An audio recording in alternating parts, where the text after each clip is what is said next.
Stop feeding your wild birds. Fact is, all it takes is poop, snot, saliva, anything from a bird that is infected with avian bird flu to get in my chicken coop that's about 25 yards away. This is the wild bird feeding area. We've got little gravel, and there's a hummingbird feeder. There's Pixie too. Just making sure no birds are hanging around. I'll show you a little clip of what the hummingbirds do here in the summertime. It's wild. Check it out. Isn't that cool? It's really neat.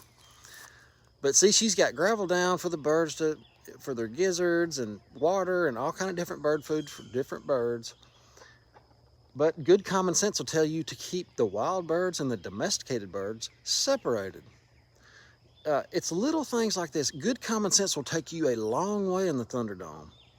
We're approaching a time in history where we're kind of coming back to reality, back to where people that have common sense do better than the people with a degree in underwater basket weaving. You know, those guys that they got so open-minded their brains fell out. We're there, and it's coming faster and faster. I have been covering this bird flu since it was in Israel. These birds migrate all over the place. We just know what we see on the ground. They can count 5,000 birds on the ground. That's what we know of that's dead right now. It's actually more than that, but I don't have those numbers concreted in yet. As of now, the infection rate in humans is very low, which is very good. You have to actually touch the dead animal or its secretions and ingest it, stick it in your nose, your mouth, somehow get it in your body. It can be breathed in, but it's very unlikely. That's the good news. The bad news is, if you do contract this illness, you have a 60% chance of dying. And now we have morons, or evil people is the better. I'm not going to call them elites. I'm done doing that. Doing gain of function research. Trying to get something that should only be in birds to be able to spread to humans. I really hope I'm wrong on that. I hope I got some of that. I've heard some of it from the Ice Age farmer. I hope he's wrong. I hope we're all wrong, because it sucks being right on something like that. But let's start taking some small steps just in case this thing is real. And it's possible it could be both things. It could be real and be because there's no doubt that the coronavirus is real. How it got here, I'm pretty sure we all know that too. But I want to go to the anvil and finish this conversation, because I got to read some things to you. But before we go, hit the like and subscribe button if you like this kind of content. I'm going to try to provide solutions. And check out the ryegrass in the garden. I put ryegrass between the rows this year, and it is really coming in. My goal is to be able to mow the garden and just spray a little vinegar on the edges to weed it. It'll be nice and pretty. Let's go to the anvil. Eggs equal money. This is money. Oh, and congratulations to the people that live right outside of Idaho that bought gold and silver from us yesterday. They said we beat the socks off the competition, and I am happy to hear it.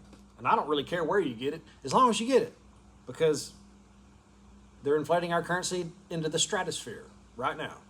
If you got 100 grand in the bank, it will effectively buy $80,000 worth of goods at the end of this year. So mull on that a minute. But let's get back to eggs, because I hear it all the time in the comments. I can't eat gold and I can't eat silver, but I can eat eggs. Well, keep in mind, eggs went up 15,000 X, not percent, 15,000 X in Venezuela, and it went to the stratosphere in Germany. I can't remember what it was. It was like 3 million or something craziness. But what did gold and silver do? It did a 25,000 X. So you could have almost doubled your egg holdings. See what I'm saying? So it would be a good idea to have both. But right now we're talking about eggs.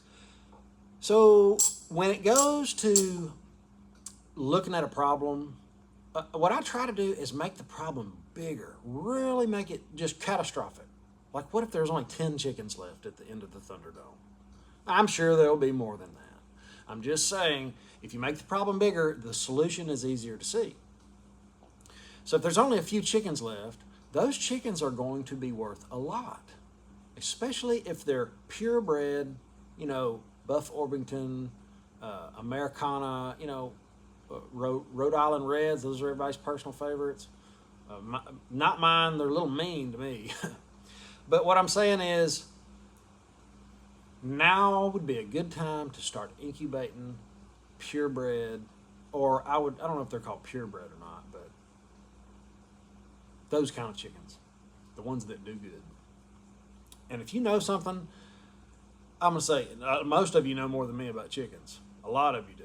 And if you want to reach out to the community with me via Zoom or a call and talk about some things we can do for our chickens to get going, because there's a lot of people that are getting going in this chicken game because they want to have their own eggs.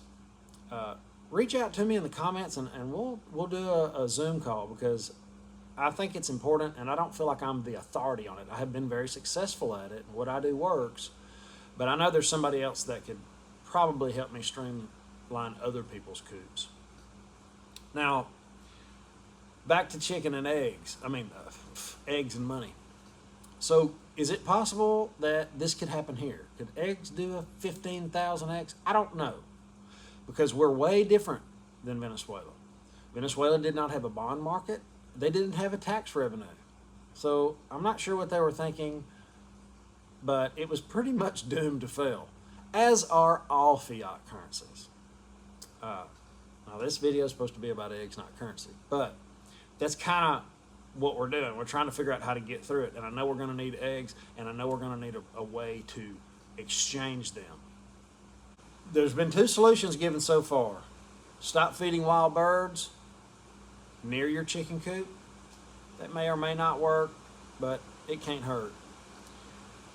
Do not feed your chickens where the birds in the air can see it on the ground.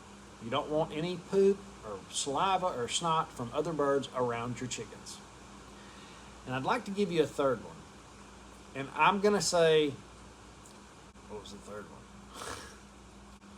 Start now. Go ahead and incubate. Go ahead and get some good chickens. You know, barnyard chickens are great. The mixes, so far it's working out, but I can tell the genetics in my chickens are starting to kind of fall off. So I'm going to rein it back, and I'm going to start getting some more Buff Orpingtons, Americanas, Rhode Island Reds, and start from there. My neighbor has a really good line of chickens, and I'm going to get some eggs from him. And that's the kind of community that we've got. So reach out to me in the comments, and let's talk about eggs and laying chickens. Get some gold and silver. I don't care where. Go to the description. There'll be a phone number if you want it from us. Doesn't matter. If you got a coffee cup, there's more being made. And that's it, guys. I hope you have an awesome day. Later.